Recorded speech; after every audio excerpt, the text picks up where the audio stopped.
Good morning. Welcome back to WorkWise webinar series. We're happy to see you again. I know we have a lot of folks that are going to continue to join here over the next couple minutes, but we really have been looking forward to this session with our partner, School Innovations and Achievement.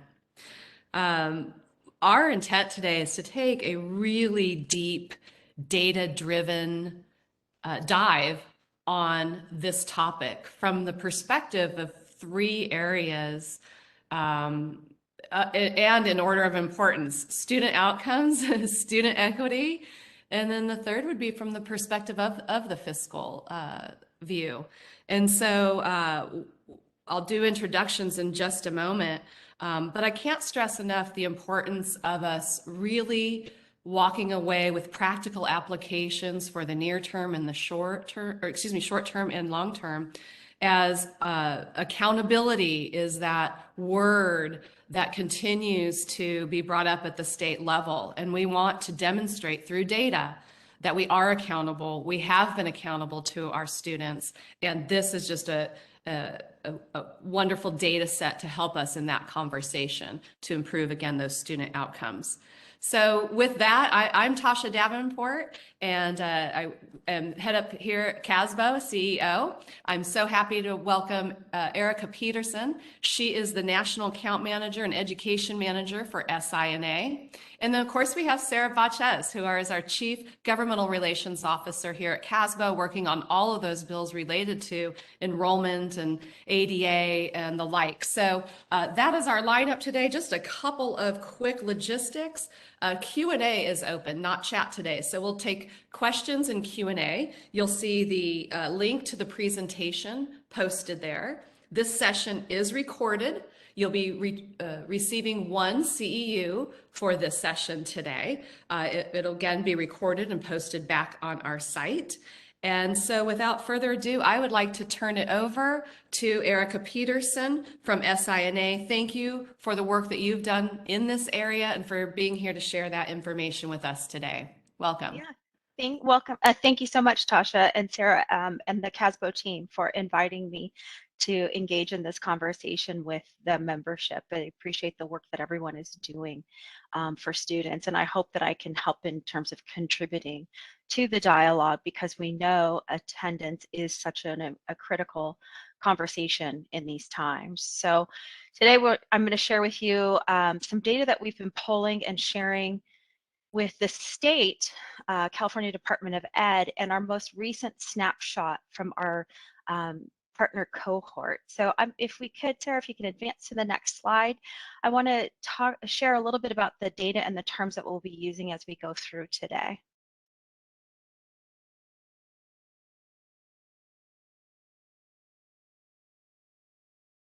I'm not seeing the slide advance, so is it advanced on your side?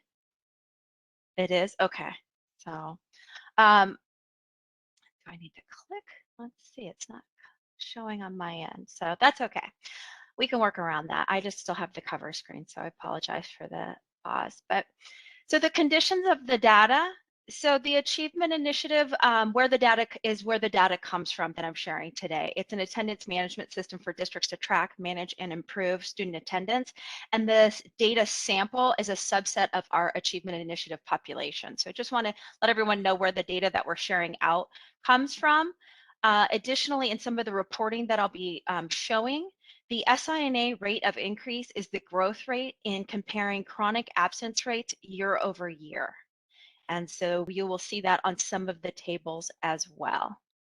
And then the other term that you'll see on the tables that I'm sharing is the estimated non-SI&A rate of increase. And that is the projected growth rate comparing the California dashboard chronic absence rates year over year against our data sample. And so that's looking at the full years last reported, the 17-18 school year compared to 18-19. Thank you. So next slide.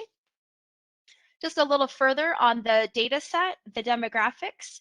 The data includes K through 12 data. It is the active student population. The data set represents over 320,000 students. in 30 districts across 17 counties. So from across the state, top to bottom, we have districts. And the composition resembles the overall state enrollment, and this shows you the demographic breakdown that is similar to the larger demographic breakdown of California student enrollment. Next slide. Well, so I think they say the saying, a picture is worth 1,000 words. And so this picture, though, does leave me somewhat speechless. We put attendance, just so you know what you're looking at, into categories. And so this is looking at the year-over-year absence trends, and this would be from the start of school through January, year-over-year, so 2019, 20, 2021 school year, and then our current 21-22 school year. And if we think of attendance as a spectrum from the kids who come every single day, and we want lots of them here in our district boundaries, to the kids where we're saying, gosh, I don't even know if they still live in our community.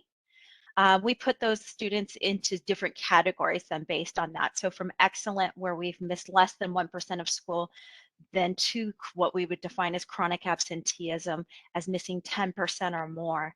And then what's represented on this spectrum is that dark red or severely chronic, which is 20% or more. And so we've seen record growth and increases in chronic absenteeism across the board. And that's what this is really showing. And so where I think many of us came in this year very much thinking that over the summer, reopening schools, back to in-person instruction, things would get better, they've actually gotten markedly worse. So with that as a backdrop, I want to talk about the focus on attendance. And on the next slide, really make this point, which is attendance is a leading indicator. And yet in working with districts, what I often hear is that it's treated like a lagging indicator.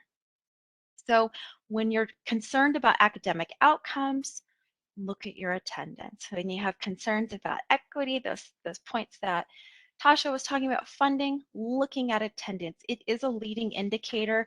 And I want to walk you through a little bit of a thought exercise to maybe help in terms of shifting your mindset about how you view attendance. Next slide. So this in a webinar, of course, is some rhetorical questions, but the first thing is we're thinking about how you spend your time, resources, and where the money is focused. Understanding that attendance is the #1 predictor of dropouts and graduation time rates. So again, I'm going to go back to how does your time and spending align with the following. The animation showing here some course failures. And course failures, this is research out of the University of Chicago. And what they found is that so much time and energy is spent in districts around testing. I hear all kinds of time around goal setting, work in PLCs, analyzing test scores and test results in PLC time, giving kids practice tests, right? There's a huge lift across districts. We even pull in nutrition services during testing time, free breakfast, all those kinds of things. And those are important, but when we look at course failure and we talk about the impact that testing has on course failure, this comes from the University of Chicago, as I mentioned again, only 5% is directly attributable to test scores in terms of predictiveness to course failure. And let's go through that same kind of exercise again. Where is your energy and resources going around demographics and socioeconomics?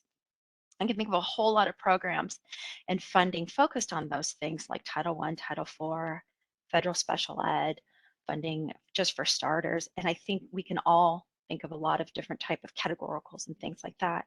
Yet again, the research shows that course failure, only 7% attributable to economics and demographics, whereas 67% is attributable to attendance, that course failure is directly related to.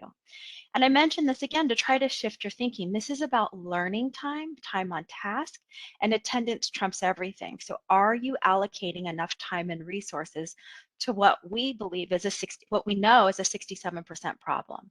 We have to quantify it. We have a 67% problem that we need to be focusing on. Let's talk about that on the next slide. What happens when you focus on the 67%. Showing up isn't just about funding. Who shows up or doesn't directly impacts student outcomes and is an equity indicator. Unsurprisingly, kids who come to school do better than kids that don't. So if you have concerns in these areas, test scores, dropout rates, graduation rates, focusing on the 67% problem solves for the 5 and the 7% as well. So how do we approach this work? And I think, Tasha, you talked about this in terms of planning for right now, but also for the long term, for the future. So on the next slide, I want to really move into that. Key takeaway here is what we need to do now is focus on and strategize on the long term. We have a generational problem, and this is the first report from the data that we have been sharing in terms of the snapshot data. So you saw this sort of year-over-year trend. Let's unpack that by grade level. Enrollment is down. Parents are exploring other options. Others are marketing to our families and our communities. When we talk about sort of that pivotal role that reading acquisition has in the early skills development that happens in the early grades, if you want to know where kids are going to go off track, I think we can see this in the growth rates. So let me walk you through the table and continue talking about this concept. But what we see is the year-over-year start of school, January 2020, 21, 22. And then we see that the chronic absence rates by grade level. And then we see those growth rates or rates of increase are actual, and then our estimated non-client rate of increase based on the dashboard, actual historical values. And so again, experiencing these rapid increases, kids are likely missing out on some of those fundamental skill development things that happen often in the early grades. And what's required then and what's necessary is a long-term plan and experience to move the needle. We aren't going to be able to, quote, reset through tutors over the summer this year or extra help. And I think a lot of us know and understand that. But as we look at the opportunity in terms of things like one-time monies, special funding pots available, then it's really around investing for the long term. That's what we need to be keeping an eye for and plans that we need to be putting in place. We have a new bubble. Look on the next slide, you can see how it jumps out. Next year's third graders will never have experienced a normal, quote unquote, or traditional school year.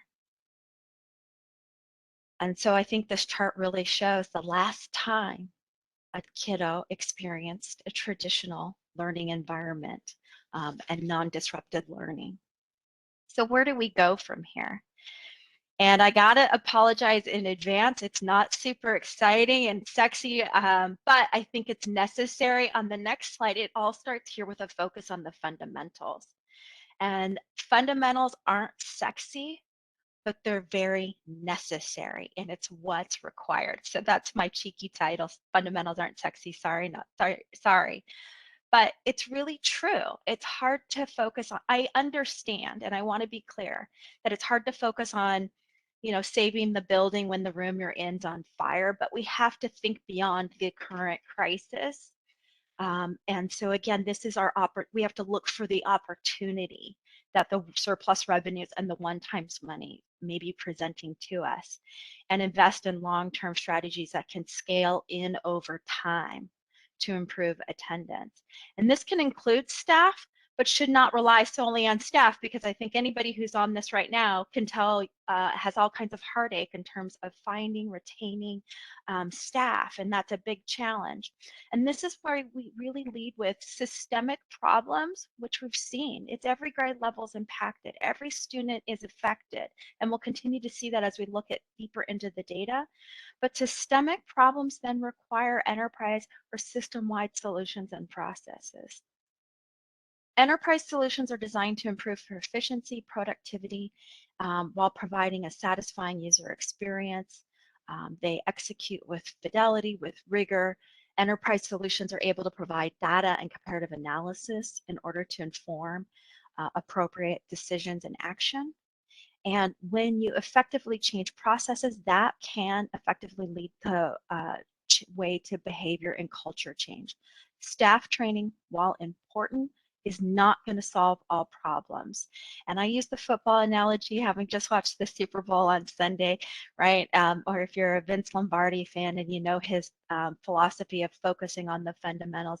Blocking and tackling, it's not sexy either, but it's what wins games, right? So we all think about and remember the Hail Mary pass, right? And that's always exciting, but it's the day-to-day grind that gets it done, and that's what we have to really focus on. This is not the time for pilots, unproven programs you need to implement now, as many districts are gearing up for kindergarten roundup right now.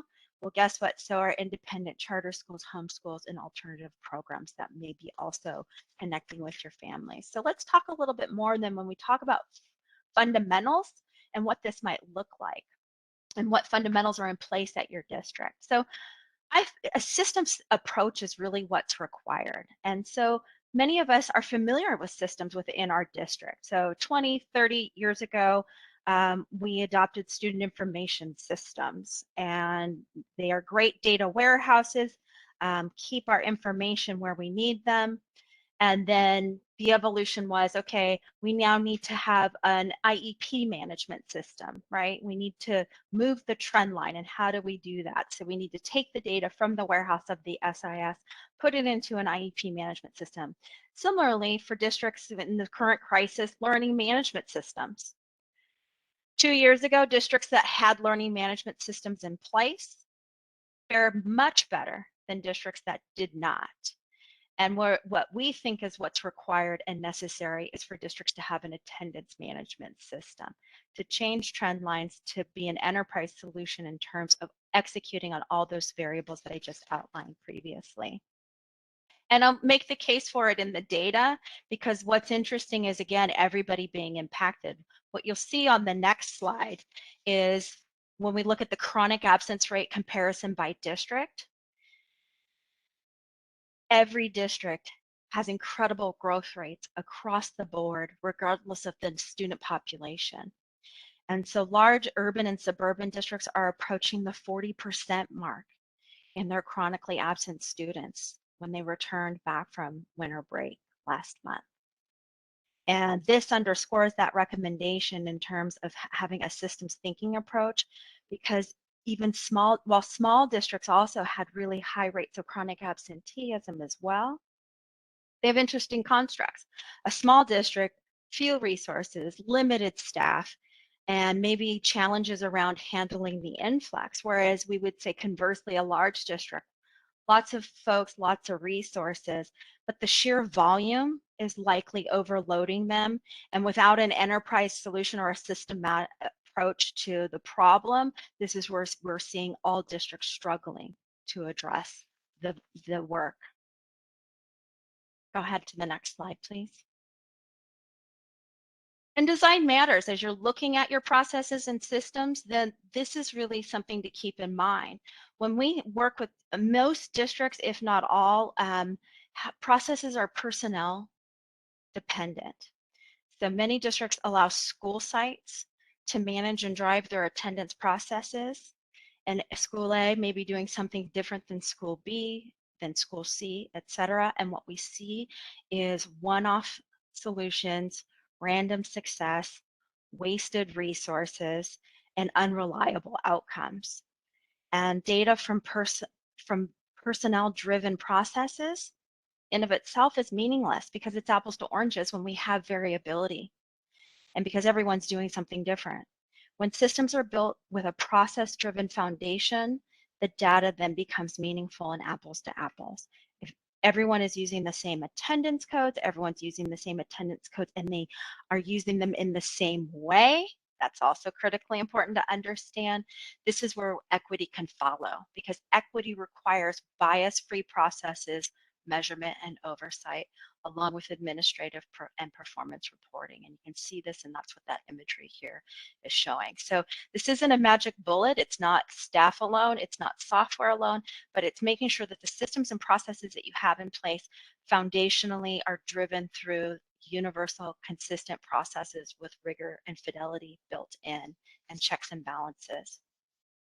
I want to give some structure and form in terms of then what kinds of systems and processes need to be in place. We use our 5 principles of continuous improvement on the next slide in every program that we design, and you can apply this to anything, any system that you're evaluating within your district in terms of how to operate through that model of performance improvement. What we know is that the degree to which one pays attention to people, process, measurement, oversight, and communication is directly related to how successful one can be in improving results.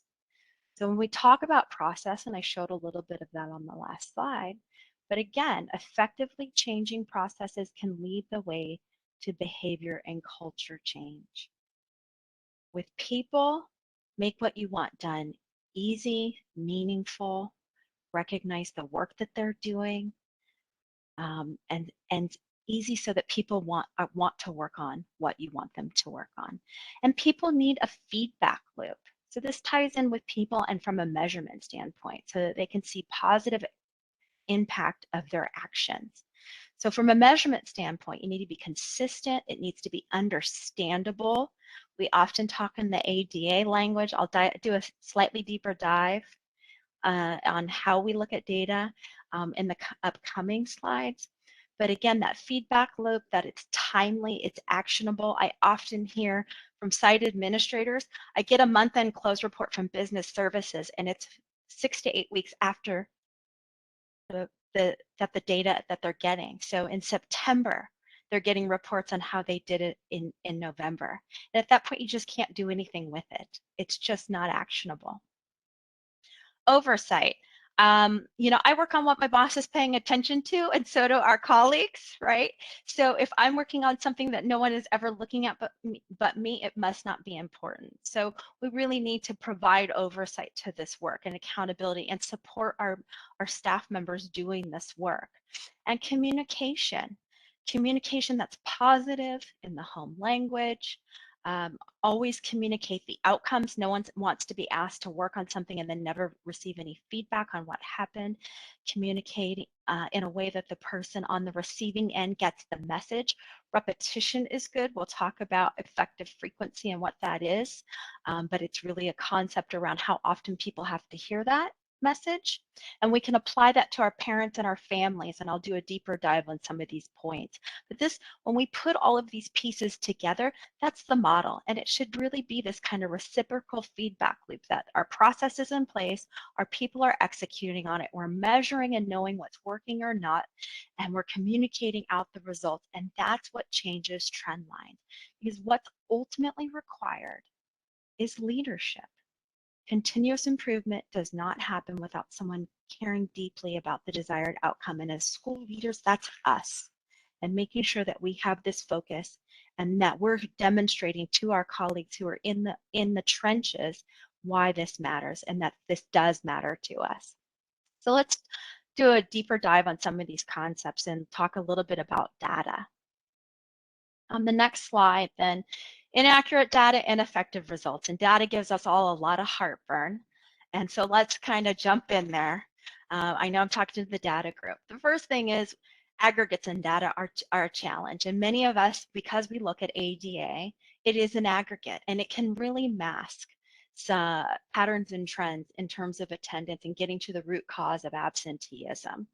So this is from our friends at Attendance Works, and it's really this concept around that even districts with 97, 98% pre-pandemic now are logging 90%, but that's still not an A in terms of ADA.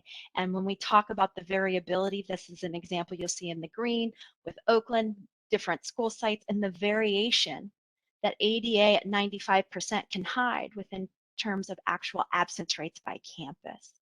And so disaggregating the data is part of what's required. Just looking at ADA because that's what's available and reported to the state really misses the mark. Conversely, though, I think on the next slide, what you can see is that chronic absenteeism, by definition of 10% more, can also be an issue too. And so we really challenge, and I use the analogy of peeling back the layers of the onion in terms of what's required to get at the root cause of absenteeism, because chronic absenteeism is an aggregate, 10% or more. This is my data set. taking just the students that are chronically absent, missing 10% or more of the days that they've been enrolled, and disaggregating them then within that category.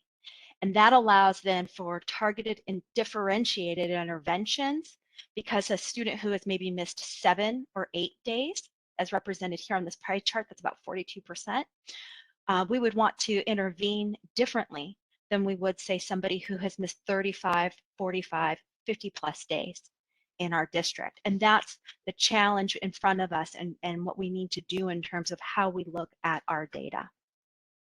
So let me give you some key principles then on the next slide in terms of what you can do. So think about your SIS, inspect what you expect.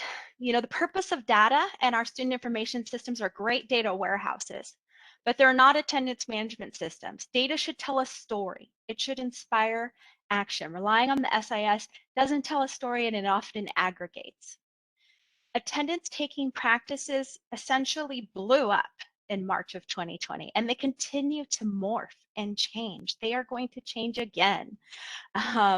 We know the proposal currently around ADA and ADM funding, but also just again, the guidelines around independent study, I expect to continue to evolve. So we need to inspect what we expect. This can't be one training, one time that we meet with our school site attendance teams and say, okay, you got it, go forward. Look at your processes and around attendance taking at every level. Think about how many hands touch the data and input data into your student information system. At every campus, it's probably at least 2 or 3 people. So 2 to 3 people times every campus, plus your end users at the district level. There's so many hands that you have to be looking at what's happening on a regular and consistent basis. Are all schools doing the same thing? We have districts that report 30 or more attendance codes, and the data is so diluted, it's not telling them anything. Campuses may use the same codes. I think districts are pretty good about that sometimes, but then the individual schools apply them differently. So again, this constant checking in, looking at has to happen. If you haven't already implemented an attendance tracking a code due to pandemic reasons, which would be excused absences, if you can't quantify, you can't do anything about it.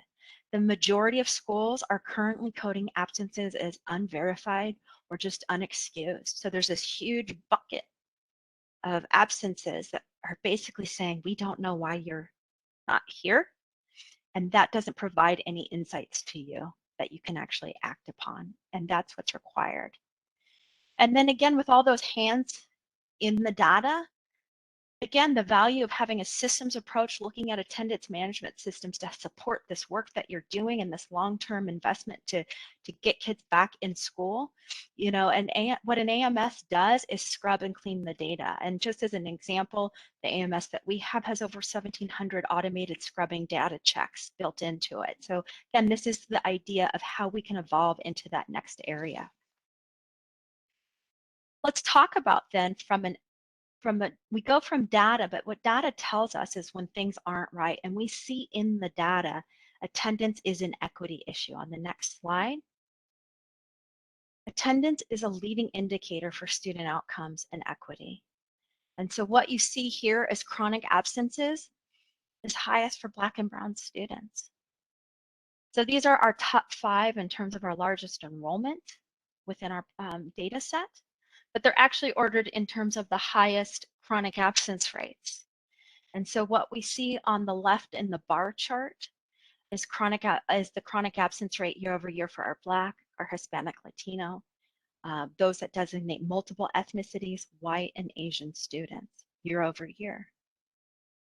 But the reason I have the line chart there is that what you can see is that pre-pandemic, that the relative position hasn't changed. This has been an ongoing problem. Attendance as an equity indicator is plainly showing inequity for students. And so the relative position hasn't changed. One ethnicity has not outpassed another, and that's what we're seeing here. So we have to focus on this to achieve equity And that's what these two charts are showing. So let's talk about this in terms of time on task and what this means in terms of student outcomes and performance. So I want to show you, and I also want you to see this in a sense of two things, the reason I'm showing this. One is how we visualize data as you're looking at systems, as you're looking at your data. How do you connect with other departments? How do you connect with other team members? Because it's going to take an enterprise solution, right, to change these numbers. So this is looking at missed learning time. This is how we connect with our instructional leadership folks. And this is showing average missed learning time by ethnicity. So the average missed learning time, this is the average student in the data set as represented by the blue bar. And then the orange bar are our chronically absent students for a given ethnicity as represented by the orange bar. So if we look at our Hispanic Latinos, the average student has missed 55 hours of instructional time. Again, this was from start of school to January. And the average chronic absent student has missed double that in the data set. Teachers building lesson plans, our school instructional calendars built on time on task. This then becomes meaningful to engage and enlist our colleagues because that's what's required to change the trend line around attendance. And not to leave out from an enrollment standpoint on the next slide, what you'll see here is, I always get asked, okay, what's going on with enrollment? And we know we all experience steep declines. We're continuing to experience steep declines in enrollment, but it's sort of a double whammy, if you will, sort of a 1-2 gut punch in my sense, which is really what we're seeing is the drops in enrollment, this here again by ethnicity, and then the chronic absentee rates by ethnicity. And so not only are we losing we can see who we're losing, but we can also see then the disengagement as reflected in the chronic absence rates for those that are enrolled. And what I will note, because I think it's just a condition of the data, which is when you look at the drop for Black students, it's similar on par with the drop in enrollment for white students, but you don't see the growth rate in terms of chronic absenteeism because our Black African American students have the highest chronic absence rates already. So their growth rate is just artificially showing here as low in this particular comparison, but you can see the doubling in the end values to the right on this table. So looking at our subgroup data then on the next slide, these tables mirror the initial table that I shared with you, but we're looking here at our English language or language status designation students is the top table. Free and reduced lunch designation as that center table, and foster care youth as that bottom table. And it's up across the board. In terms of chronic absence rates, we can see 35% nearly for our English language learners, 42% for free and reduced lunch, 35% for our foster care students. What's troubling, of course, is that our non-designated students in those categories has caught up. If you look at January 21 to January 2022, that's what we see plainly across the board are these really large growths and increased rates of chronic absenteeism for students not designated in those specific subgroups. So we're going in the wrong direction, but there are things we can do because when you have a systematic approach, behavior will change. So let's talk about that on the next slide. We have to also remember as school leaders, right? This is the call for educators always, right? Lemons to lemonades. When we don't have a good budget year, it's lemons to lemonade. We're going to make it work. And so we have to make the best of the bad. And how we do that is through early identification and effective interventions. The sheer volume of absences can hide our wins, but early identification and interventions do work. And looking at the data not only reveals the challenges, which I think I've thoroughly depressed you all on, but it also reveals the successes and the wins. And I want to show that on the next slide. So this is looking at tier 1, where we have to all start as we apply systems approach is in tier 1, those universal supports, is that effective communications can have an immediate impact. So this is actually a district that we partner with, and it shows, and so this is from this fall, and you can see the dates at the bottom, and you can see their chronic absence week by week at this district.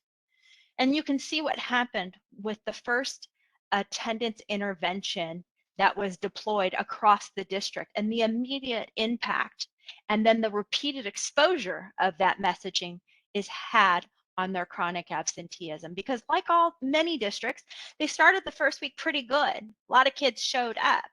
But then, like what many districts saw, is then rapidly spiking absentee rates. And then it's literally this bit by bit, piece by piece, systematic way of then addressing and communicating with families. And specifically for them, they're doing that through mail-based communications is the measurement here, along with email communications. And so we can see the demonstrable effect it has in terms of tamping down chronic absence rates. So we know that that can work. On the next slide, I want to talk to you then looking not just that I'm just cherry picking a particular district. So I want to share with you sort of a metric that we use and a term that we have at SI&A called our save rate. And it's the percentage of students that have not required additional intervention after the initial intervention took place using a systematic approach to communicate with all families, positive, culturally relevant messaging. And what this shows then is the intervention for the type of absence, unexcused or excused, the number, and then the number of students that did not accumulate additional absences to require additional interventions when a systematic approach is applied to communicating with the families. And we see similar outcomes, though, even within that, where we see that it's a 54% save rate and 77% save rate respectively. We see similar outcomes for that next step of intervention, which is often that kind of parent administrator, what many districts refer to as SART or SST type of communications and meetings with their families.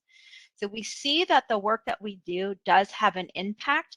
Again, the sheer volume and the rapid increase can hide some of those things. And so as we look at it, a systematic approach and what do, this is really makes the case in the data that this is where you should start. Looking at that by ethnicity on the next slide then, just showing that this works across all levels. And we can see that when we look at our top 5 ethnicities.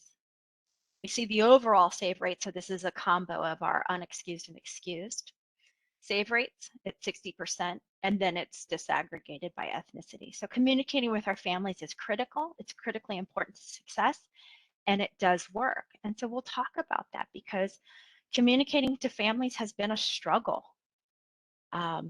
and continues to be a struggle. But we also have to understand that we're not the only ones communicating to our families. And so that kind of brings me to the next point I want to make on the next slide, which is public schools are not the only game in town. And I think we all know that when we see the attrition rates and enrollment. But again, just taking a slightly deeper dive onto that, looking at that by grade level, then looking at enrollment compared to our chronic absence rates of increase, we see declining or relatively flat enrollment compounded by sky-high growth rates and chronic absenteeism at every grade level.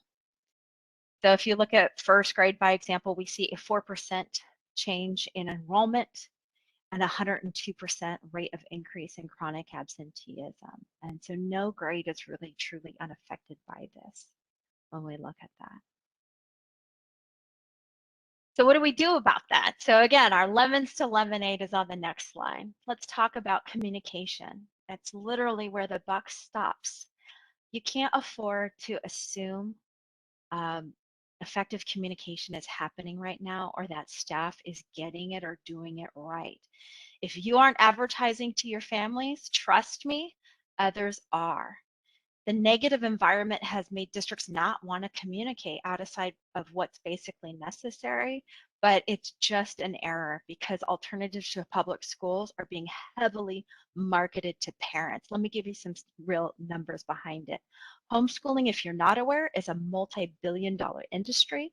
11.1% or 5.5 million US K-12 students are now being homeschooled, and it's growing at 8.3% annually. And in some pockets, I saw an LA Times article week before last, even faster rates in certain areas. So we have to get in front of this, and we have some strategies that we can talk about how we communicate with parents.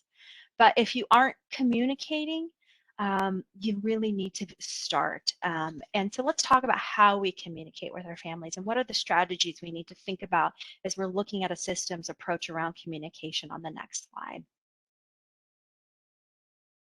Well, let's make sure we understand the purpose of communicating. So McKinsey and Company, if you've been following any of their articles, really did some great work in talking about how districts communicate needs to be different than what we've been doing. So we have an opportunity promoting your programs. So think of your marketing to your families. Promote your programs in schools to your community, your neighborhoods, because you're no longer the only choice. Key takeaways in terms of effective communication is that don't assume parents or the community at large know what you do or what you offer. And the current climate is so negative, lead with the positive. We see that your child's improved. Thank you for sending your child to school today. Simple, concise, relevant, and direct. You know, there's research that says for every negative, you need 5 positive communications. And this is particularly true when we're asking parents to send their kids to school and to show up in whatever environment or capacity that is, independent study, in person, etc. Making sure that what we're saying is understandable. So communicating in the home language, accessible language, culturally relevant messaging is critical, not legalese. I get lots of communications that say ed code blah, blah, blah, blah, and you will be remanded. That's not helping. Multiple modalities across multiple channels. So I think almost every district, you have your website. When you log into your website, is there messaging around we want you here? Is that the first thing parents see? If it's not, it should be. Social media platforms, if you're using Facebook, Instagram, etc. You can't be one and done. And I mentioned this earlier around this concept of effective frequency. It's a marketing term, so if you haven't heard it, but it really talks about how many times somebody needs to hear a message to say, oh yeah, I've heard that before, right? So advertisers use it, and we can all think of slogans and logos that we know because of the effective frequency, the exposure to that message that we've been exposed to when we can sing a jingle for a product or service. That's what we need to be doing around this concept of showing up. That's what a system-wide and systematic enterprise solution can do, is the research shows anywhere from 5 to 9 times, and 7's often pulled out as the sweet spot, to just say, gosh, I've heard that before. And then it takes even more exposure to really know and for people to say they understood the information that was shared with them. So that's really the opportunity that we have around how we communicate, and remembering the purpose of our communication. It's to change behavior. Tier 2 and Tier 3 communications with parents and students change behavior with messaging that educates, congratulates, encourages, celebrates the importance of showing up as the opportunity. I had a district that's actually in Kern County, Arvin, and we supported them on some of these Tier 2 and Tier 3s, communicating with parents, encouraging, and we had sent a thank you letter. So what we call an excellence communication around improved excellent attendance. So thank you. And the parents called. And so Carolina is the gal's name. That's the attendance person at one of the campuses in Arvin. And she said, I got this parent, they called me and they thanked me. And it changed the relationship that I had with them, because we had sent this excellent attendance, and they had been through the process before with SART and SARB and all the things. And so their experience in communication previously had been negative, and it changed the entire dynamic of their relationship, and they openly and freely communicate now and are able to support that family. So this is the opportunity. Addressing early grades, transition years, missing students, chronic absenteeism are just a few of the targeted places. The opportunity is to show how much the district cares. We want you to come here, and these are the programs we have for you. On the next slide, you see an example of some of the different channels that I'm talking about in terms of the modalities. So mobile apps, videos, written communications, postcards, communicating not only with parents, but with students. We had a board member at a district who shared that their child got a postcard. It was addressed to them. That doesn't happen that often from the school. And it was like, way to go. You're doing great. Stay focused, stay strong, keep coming to school. And that meant a lot to that child. And that parent shared how much their student lit up because they were a board member and able to share that experience. But that's the place that we have to get our message out across every channel. And the magic of an attendance management system is the ability to connect parents with their local schools. When you do that in a timely and consistent manner, that's when you get results. Let's talk about some of the recommendations that I have on the next slide in terms of the practices, right? So what we know is attendance is a leading indicator. When you focus on the 67% problem, you get results, and the 5 and 7% will follow. Attendance management systems are in the marketplace. You don't have to start from scratch, but ultimately invest now in a long-term process-driven system to ensure rigor, fidelity, and that we're communicating. Focus on the positive. All parents respond to positive communications. When you send positive messages, behavior will change. On the next slide, I'll continue.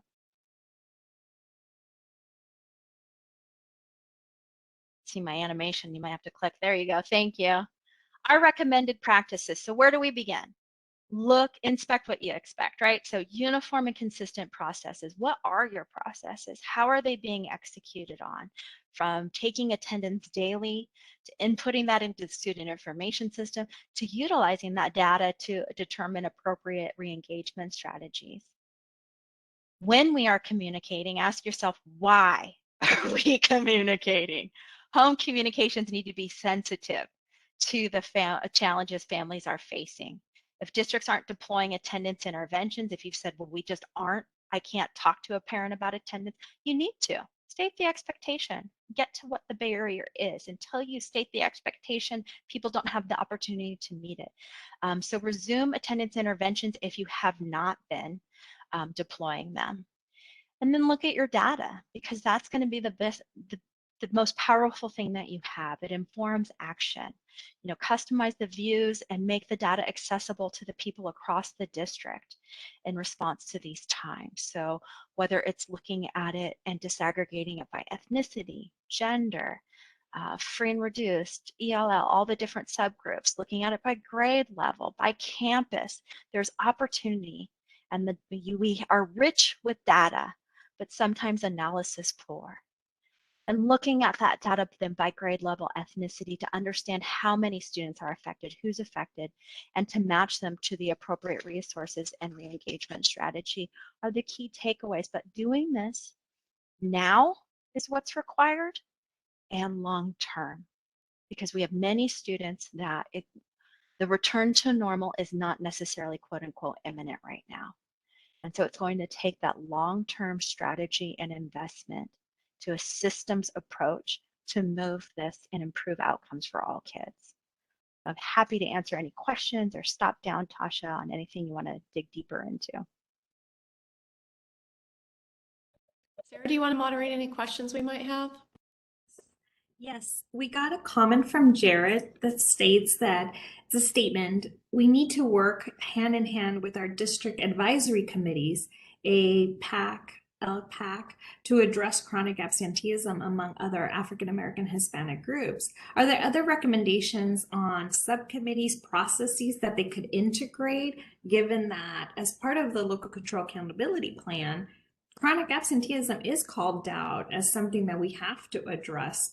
as part of our basic skills, basic services in the system. So are there any other strategies that you have seen that have worked in engaging the community as they're tackling their strategies, Erica?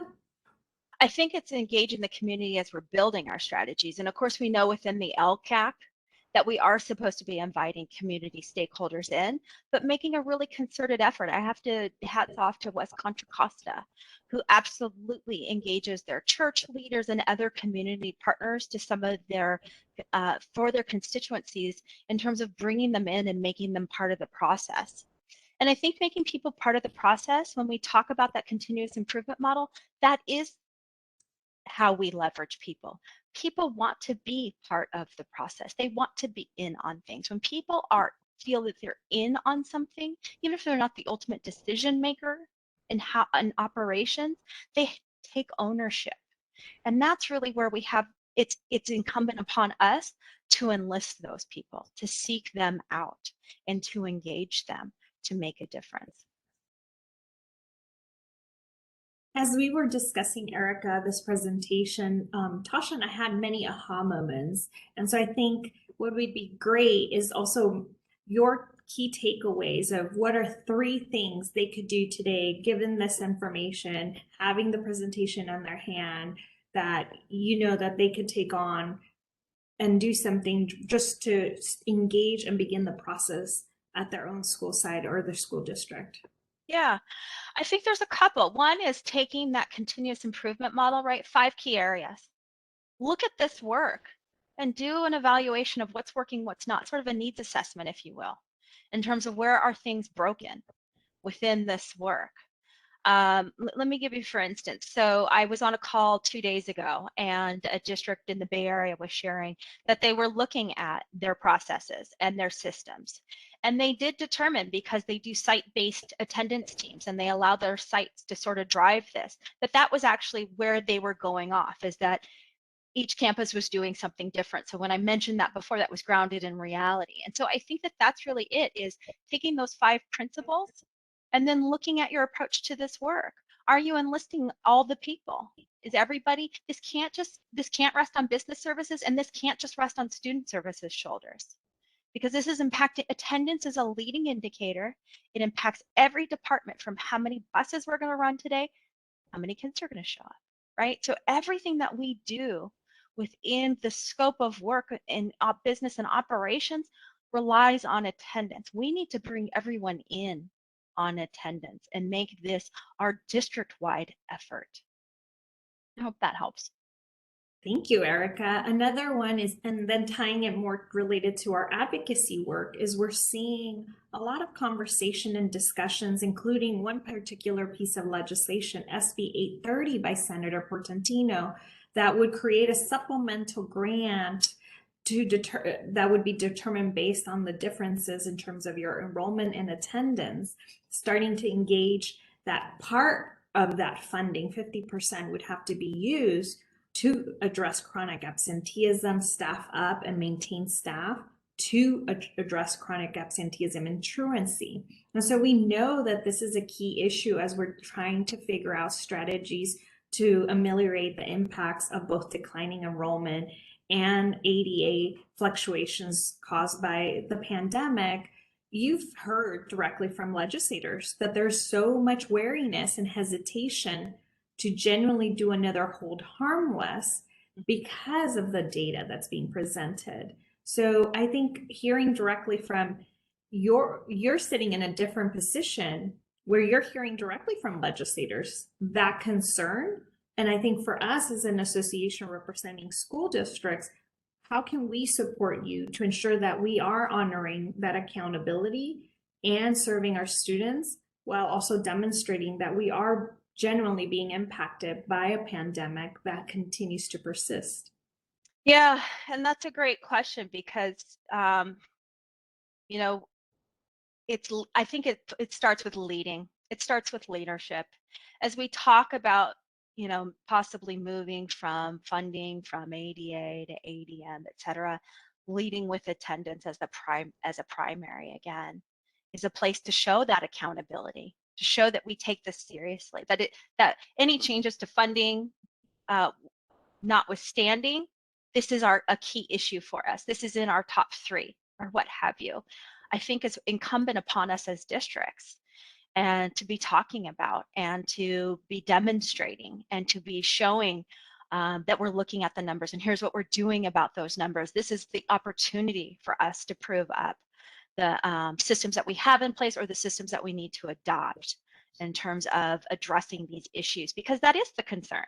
The concern is that schools do not have, and this was shared to me and Sarah and Tasha, I told you this before, that the hesitation for some legislators to change the funding model is that they do not believe with the current surplus revenues and the one-time stimulus money that districts currently have a funding problem. They believe that there is an engagement problem, and attendance is that leading indicator to engagement, and it is something that we can control. We can control who we hire and who shows up.